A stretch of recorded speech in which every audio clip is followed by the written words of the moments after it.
Have you ever wondered if winning the lottery is in your astrology chart? Well, today I found out just that. Come and join me and watch how this unravels. Do you want to know everything? What your heart won't say, but your soul can sing.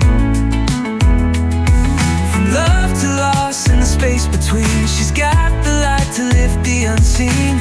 Hope, healing, and transformation. Do you want to know everything? Do you want to know everything? I'm excited for today. We are going to dive into astrology, but not the traditional Western astrology. We're going to be looking at the Vedic astrology. And we have someone who I have known for a little while, Aggie. She goes by Aggiology, which I think is fabulous. So Aggie, thank you so much for coming on the show. I'm excited for today. Tell me about how you got into astrology.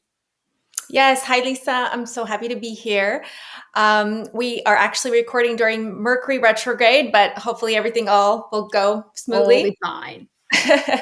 But yes, I got into astrology. It was a hobby of mine for years, over about 10 to 15 years. And I got into astrology because I was going through a breakup. And instinctively at the time, I just wanted answers. Mm-hmm. And I turned to astrology. I just had this knowing that astrology would have the answers. And I just found comfort. And I ended up choosing Vedic astrology later on. But when you first start diving in, you find out that there's a rising sign, not just your sun sign that you see in the magazines. Right. And so it just goes a lot deeper, especially with Vedic astrology. You know what I love, and I just got to say this, is most people try to turn to psychics, mediums, astrology, healing when they are desperate. In that moment, people come to me as wanting to learn about how to develop their psychic ability when they are desperately needing to know what is happening in their life. So you are not uncommon in that whole space of things. I think that's awesome. So tell me, what is the difference between Vedic astrology and Western astrology? Yeah, there's a few core things. So just to begin with, we need a birth time to find out your rising sign. Mm-hmm. And in Vedic astrology, they look at the rising sign and the moon sign as the core, those two charts. Not the actual sun sign, which is what we all know ourselves as, like I'm a Gemini. Exactly. In Western, they primarily look at the sun sign, but also the rising sign.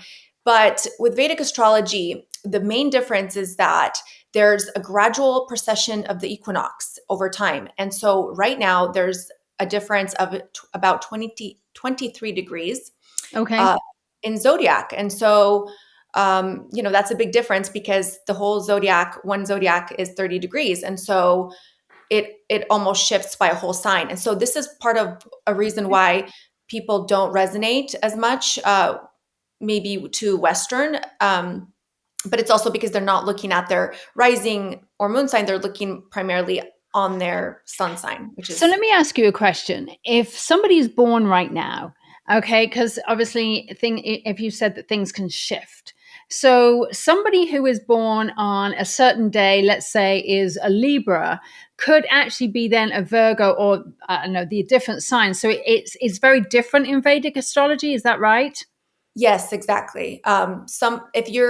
If you think right now you're a Libra in Western, you're likely a Virgo in Vedic.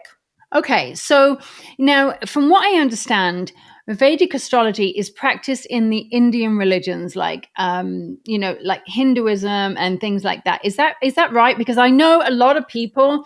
I used to read for a massive Indian culture, sort of like in the UK. And I used to have lots and lots and lots of Indian clients. And they used to go over to India and have someone look at their chart of who they were going to marry under a Vedic astrologer. And they were going to I don't know, I guess be matched. And it was really interesting. So, where does Vedic astrology come from?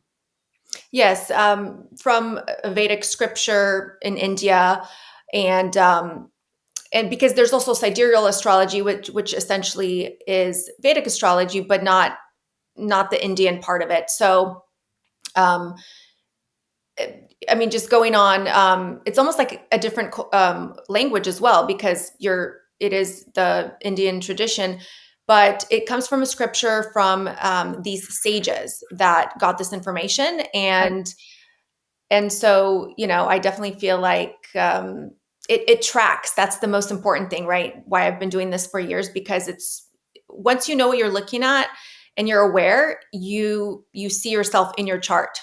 Right. So, what made you go from Western astrology into Vedic astrology? What was the turning point for you? Yeah, just realizing that I was a certain rising sign in Western, and then as soon as I found out that there's the 23-degree difference. And I thought, oh, wait, so I could be this. And as soon as I started researching, my new Vedic rising sign, I said, oh my gosh, this is so me. This is so me. So I never looked So, back. so a lot of people might be going, I don't resonate to this, but I resonate to that. And so they could find that Vedic astrology is very much for them. I've actually had Vedic astrology done for years, way before I wouldn't want to say the last sort of 10 years. But while I was in LA, I used to always have a Vedic astrologer do my chart, and I loved it. But what I didn't notice much different. Now you're going to look at my chart today, Yes. and I'm curious, because I'm really curious about this. What are some of the differences that I may see in my own chart that if I compared it from Western to a Vedic astrology? Mm-hmm. Mm-hmm. Yeah. Well, given I don't have your Western, it might be a little difficult for me to compare. However, I will tell you, reading it from this point of view, and again, some of these placements wouldn't show me what I'm about to, tell you. But for starters, um, you are a 7-degree Scorpio, okay, in Vedic astrology, and That's so right. and I so am. and so in Western, would you I'm a you would Sagittarius in Western. okay, exactly, and so that right there is going to change your whole chart, and this really, I mean, when I look at your chart, Lisa, it is talk about the chart of a medium and a psychic. Like it is so dead on. And because I kind of know you a little bit, and I mean, it's just a dead on. Okay. So first and foremost, and I don't know if Ray eventually will put up, the actual chart so people can follow along. But if not, that's okay. I will just kind of mention what I see. But I mean, you have 1, 2, 3, 4, 5 planets in your eighth house, according to this chart, right? And so this is profound because eighth house has to do with psychic ability, mediumship, astrology, metaphysics. I mean, it's literally what you do. And Mhm. having so many planets there, it just emphasizes that house all the more. And I mean, the eighth house is also very difficult in astrology. It is a dystana. And so comes with misfortunes, challenges. And I know you haven't had it easy, Yeah. you know? And so, again, the eighth house can be very spiritual. And like you said earlier on, is that people turn to spirituality when they're going through challenges and hardships. Yes, they So do. it's just right there in your chart. Now, because you're also a Scorpio, this is naturally the zodiac of the eighth house. And so again, there's that emphasis on you being, you know, it's a deep, kind of dark, secretive house, but it's also, again, so that's how I see you having that ability, being a Scorpio rising, having all those planets in your eighth house. Now, the other big thing that really sticks out is that you have Rahu, which is the North Node, in your second house. And second house is our speech. And Rahu is our part of our destiny. It's where we're going, it's our trajectory. And, Rahu is a wild card, where it could give good and bad, but basically being in your second house, it shows somebody with a powerful voice. And I think used to sing, Yes, right? I did. Yeah. Yeah. So powerful voice, and you're a speaker. You Correct. speak on stages and you have a powerful voice. So again, just such a dead ringer for what you are. And you even have, I'll just say, your chart ruler is Mars. You're ruled by Mars. And so there could be a feisty, energetic side to you. And the chart ruler sits in your fifth house, and fifth house has to do with stage performance, entertainment, and being an advisor. So again, there's so many layers and levels of what astrology can show you if you Right. know what you're looking for. Now, what is it that, so I don't understand these planets. Listen, astrology is like a math equation to me. All right. I look at this and I look at all of these hieroglyphics or whatever they are, whatever they are. And I'm looking at them and going, I have no idea. Yet some people just have the ability, like you and other people, have this ability of just being able to read it and glance at it and go, oh, yeah, that's because of blah, blah, blah, blah, blah. I am like so blown away by this. And I really love, and I just want to say thank you here because for many years I have often thought I am a Scorpio rising. And yet Iris Libby, who does Western astrology, she rectified my chart. She's like, no, you're absolutely a Sagittarius rising. And I'm like, hold on. So there was this inner conflict with me Yes. going on. Like, I've had Vedic readings for so long. And now I'm being told I am now a Sagittarius, but now you're telling me I am a Scorpio. So this makes sense. And I am so happy about this. Yes, and that's so common what you just said. I went through that as well, thinking for years, oh, I was this. So first, it's like you think people have that identity shift where they think their sun sign. Oh, they're not. Okay, then you find your Western rising. Then one more shift. Oh, you find out your Vedic rising sign, and you're right. It takes some time to really grapple with with Right. who you really are. Right. And so there is nothing wrong if whether you're Vedic or whether you're Western. I think, is it really just what resonates for you? You know, sure. I mean, to a certain degree, again, I'll always prefer Vedic, but Of course. you know, let me say it this way: in terms of transits, if you were to look at transits right now, as a Sagittarius, it would still hold truth because you're looking from that perspective. So does that make sense? Yeah, It's not like absolutely. throw it out with the bathwater. You still apply it to that system. Right. Got you. Okay. So I am excited about this. You said that you were going to have a look at my chart. All right. So what is it that I should be looking out for? Is there anything that I have got to be like careful of? What do I need to be aware of? Because I am curious about this. Yeah. So what I just kind of did was I gave you a glimpse of your natal chart, which is, that will never change. That was the time you were born. Those were the planets where they were in those houses, and that tells a lot about you and your personality. Now, So just to cut you off, sorry to interrupt. So I am meant to be a psychic medium in the public eye. absolutely. Okay. Absolutely. Yeah. I mean, and like I said, I could go on so much deeper because I just love this. I mean, I love reading charts. And like I said, this began as a hobby, and I used to be an accountant actually. Oh, And, wow. Okay. and so I followed my true calling because this is just, I live for this. Yeah. But so what I read, like I said, was your kind of your highlights of your natal chart. Now I can look at your transits, which are, the planets that are currently moving in the sky. And that also tells us a lot of information about, this year and some predictions.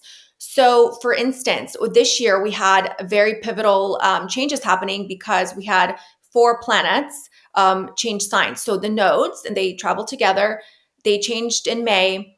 And Jupiter changed in May as well. And then Saturn changed in March. So anytime these four slower moving planets change, it's the trajectory of our life changes, and just the flavor of everything changes. So I saw let's start off with the nodal axis. So the nodes moved in and shifted into your 410 axis, which means career and home.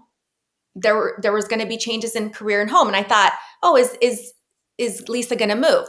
Well, I already know you moved recently, didn't you? Well, yeah, I finally walked out of Kansas. Kansas is no longer in my area, apart from my husband's there. So yes, I left. And what month was that? Oh my gosh. So we finally got rid of that house the end of June, but I actually left at the end of May. Okay. But see, right in line with the nodes changing. Right. And Right. that really activated your fourth house of home, land. So usually people can move during this time, sell land. There could be a lot of activity happening even for your mom. And again, this transit just started in May, and it's going to go on into next year. So there's plenty of time for it to kind of develop. But yeah, the move, obviously tracks. Now, career. And let me just add one more thing. I'm actually trying to get rid of this house. I shouldn't say that, trying to get rid of. I'm actively selling this house right now that I'm sitting in. So all of these moves track. Yes. Okay. Yes. It's the real estate, doing transactions and yes. Right. So, and sometimes again with Rahu, it's a wild card. So sometimes there could be challenges, honestly speaking. So, and I would think right now with the way real estate is, you would kind of run into some snags anyway, but that's there in the chart. So then we have K2, which is the south node affecting your 10th house, and that's career. Now, there's so many ways we could read the chart, okay? But again, some kind of change can happen from now until next year with career. Sometimes K2 can leave us kind of dissatisfied or detached. Maybe you might feel like cutting back on hours of working. It doesn't have to be that way, but because you're in a spiritual line of work, K2 is really good for that. K2 is a spiritual planet. So this could be actually good for you. It could kind of bring you out more on the scene. It could catapult you into different positions, something changing in the work area for you. That tracks. Yeah, that absolutely tracks. There's something that I'm working on right now behind the scenes that when this podcast might actually come out, I think I am ready to launch it at that point. So that's going to be, boy, that's going to be putting me in a very, very different dynamic and different place. Ooh, I'm excited. Okay, good. Yeah, me too. Yeah. Wow. Okay. Oh, but see, even that is not just so fun to know that the astrology, so it makes you feel like your life has some destiny, to it. Yeah. And it's kind of orchestrated with divine timing. And one thing I was going to say, in Vedic astrology, the planets are called grahas, and that means to grasp or to hold. And so, yes, whether you believe it or not, the planets have an influence on us, on our lives, and the way, things manifest. So yeah, for sure. Now, moving on to Jupiter. Jupiter is a very expansive, lucky, opportunistic planet. It's in your 8th house now as of May. So this is also good because, again, you're a psychic medium, and this will expand those matters. And so, again, something pertaining to what you do, so more opportunities with work in your line of work. Now, this is also a money house pertaining to shared resources, lotteries, and your partner's money. Okay, so this is really funny. Here's the lottery tickets. Okay. Oh! And I'm going to tell you, it's so interesting where I had this dream and it just kept telling me to play the lottery, and I play it with a couple of people. And apparently I have aspects in my chart. One of my dearest friends actually won the lottery back in the UK. And, she said to me, she's like, just play. And I've never been the lottery. So over the last, month, I'm like, okay, I'll just play. And my friend is like, don't tell anybody. I'm like, I don't care. So that's very interesting. Oh my gosh, yes. So I'm telling you, Jupiter, I mean, wherever these planets activate these houses, the focus is going to be there. So whether Right. you win or not, the energy of you wanting to play and even going in that direction is being activated in this case Yeah. by Jupiter. I Or love playing, and I'm just going to share this with you. Right? People say to me, "Oh, you're a psychic medium. Surely you shouldn't have the numbers." Well, I will tell you, I did this once. I did the numbers. And I can't remember what numbers I had, but let's say I had number 14, it became 41. Let's say I did 31, it became 13. And I actually, had I have switched every number except for 22, I remember it was 22, I would have won that jackpot. But wow. because all the numbers were back to front. And what was interesting about it is I always say, maybe I wasn't supposed to win at that particular time because, I wouldn't be doing the work that I'm doing now. But now I've always said that if I do win the lottery in some way, I am going to build this healing center, this healing space, this unique place that people can come and heal for free of charge, because I think that it is needed.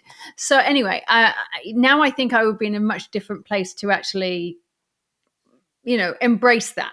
I'm Yes. just randomly spitballing here. So yeah. Yeah, no, I love that. And what's funny is I have this, I don't want to say obsession, but I also gravitate towards lottery. When I analyze charts, I have done case studies for lottery winners. It's something that just lights me up. And I, on my TikTok, talk about zodiac signs often who are meant to win. And you are the star of the show. I mean, Scorpios, because of this Right. Jupiter, because it's a lucky, expansive planet. So I say that from now until about next year, next May, Scorpios are really going to, have a leg up. Now, of course, you have to have the static potential in your chart. One thing I forgot to mention, when we were talking about the differences with Vedic, there's these things called planetary dashas. And so you have to have the static potential in your natal chart. You have to be running the right dashas, and the right transits have to come along. So there's a lot of, key Right. factors. But it's possible. And like you said, so it's fun. It's just a fun. Yeah, it's fun. Yeah. Yeah. It's putting the energy out there. Okay. All right. That was just a little segue there. I thought that was really Yes. funny. Good. No, I love it. Okay. So again, but you would be also gaining financially, because eighth house has to do with shared resources and money of clients, and you obviously have lots of clients coming in. Mm-hmm. So Mm-hmm. you would see an increase in your finances, Right. to some degree. So Yeah. that's exciting. And then Saturn, lastly, as part of the yearly transits, Saturn is in your fifth house now. So Saturn is where the challenges are. It's kind of slow growth. It's, people are so afraid of Saturn, but I love Saturn. It's as long as you do the, hard work, or you kind of are disciplined, you can be okay with Saturn. So Saturn also just puts a lot of structure somewhere. And so again, it's in your fifth house. I know you have a son, or you have children. Yep. Yep. And so sometimes they could be going through some pivotal events in their lives where, they're maturing, or having some challenges on their end. Yeah. Yeah, that's exactly right. My daughter is looking at moving out, and my son just moved out. So yeah, that's very interesting. Yeah. And Yeah. does it matter if my daughter is adopted or not? Because my daughter's adopted. Um, Slightly, yes, because that's technically a different house, but you could kind of, still label it under the fifth house because it is a child. But adoptive kids are usually under the 11th house, which is right across from the fifth house. So that would affect, Saturn is directly aspecting the 11th house then of the Okay. adopted children. So Okay. either way, it would, like you just said, present where they're maturing, or they're going through, growing pains, or, Definitely growing pains. So, Definitely growing pains.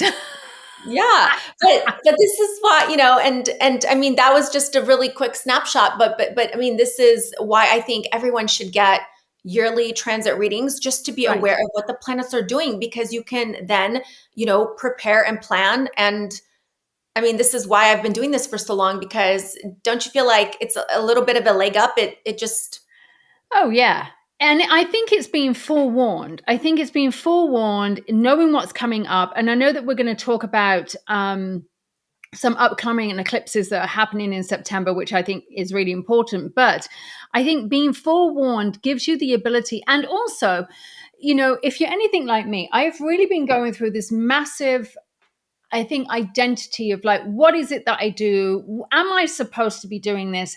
And I was only journaling on this today, like, what is my zone of genius? What is it that I'm supposed to be doing?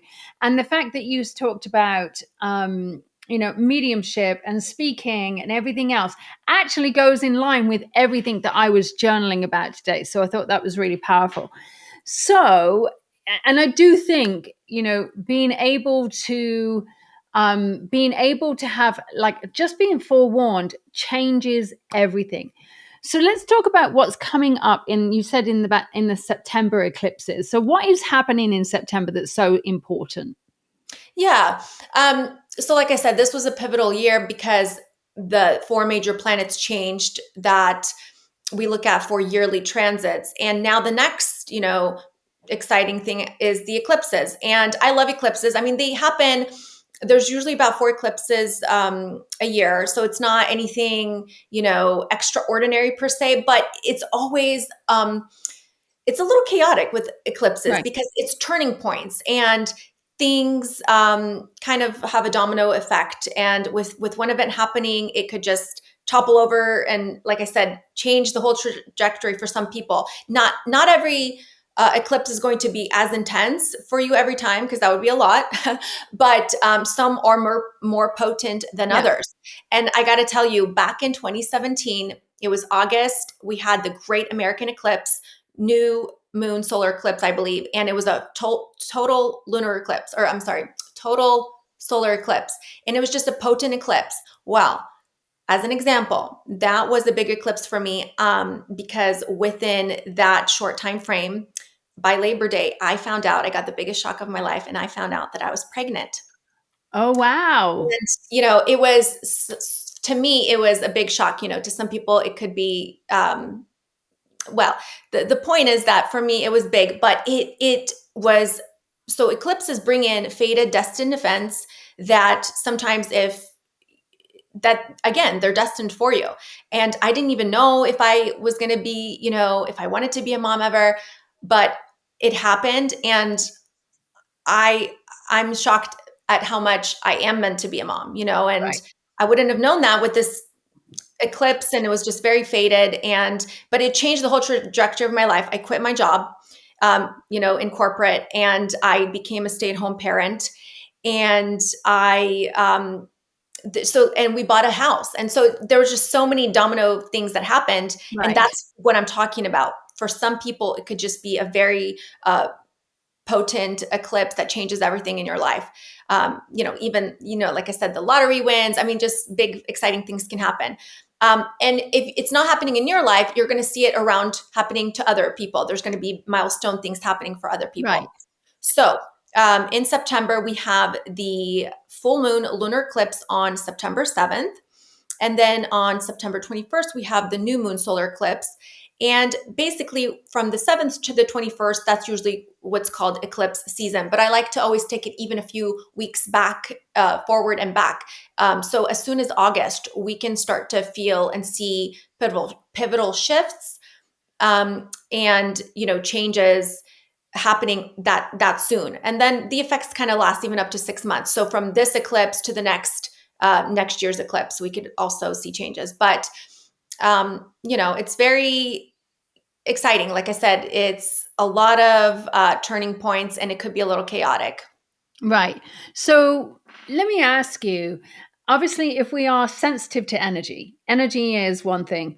Do we listen? My husband is just like, I always say that he is as dead as a brick, he energetically. But there are things that he's like, there's something going on. What's going on? There's energy going on. And we had a situation that happened over the weekend where I said I had a feeling that something was going to happen. He went, yes, so did I.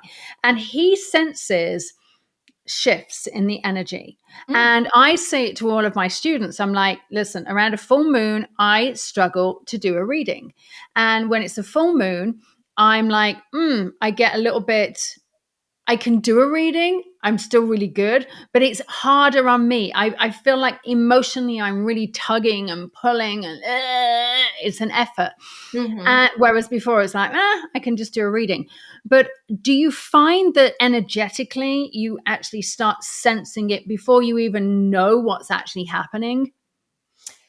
Yeah, I think people feel it emotionally because, like I said, the planets have this hold on us, or this influence over us. And again, that's not bad. It's just, but the moon has to do with our emotions and our really our emotions and our mind. And so the eclipses, when they occur, it is involving the moon and the sun. And so, yes, I mean, yes, like you kind of said, it's sometimes unexplained. You can't put your finger on it, but you're feeling some kind of either anxiety, and that's another common, your nerves or anxiety can be kind of heightened around that time. I love that. Aggie, thank you so much.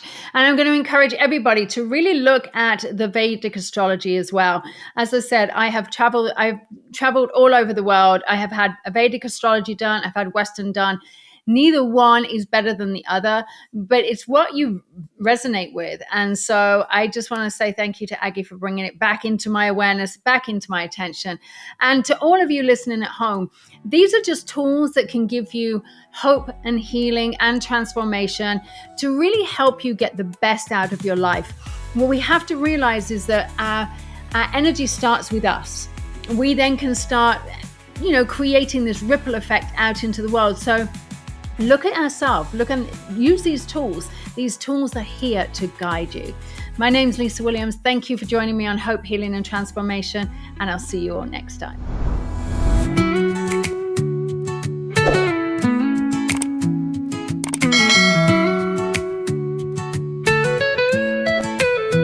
Do you feel a whisper in the back of your mind, like the truth is waiting, but it's hard to find? Well, maybe there's magic in the words she brings. Close your eyes and listen in. Do you want to know everything? What your heart won't say, but your soul can sing. From love to loss and the space between, she's got the light to lift the unseen. Hope, healing, and transformation. Do you want to know everything? Do you want to know everything? Thank you so much for joining me today. And remember, the information shared on this podcast is meant to inspire and support you, but it's not a replacement for personalized advice from a qualified professional. If you enjoyed this episode, please share it with someone who might benefit. And don't forget to tune in next time. Until then, take care and keep believing in something better.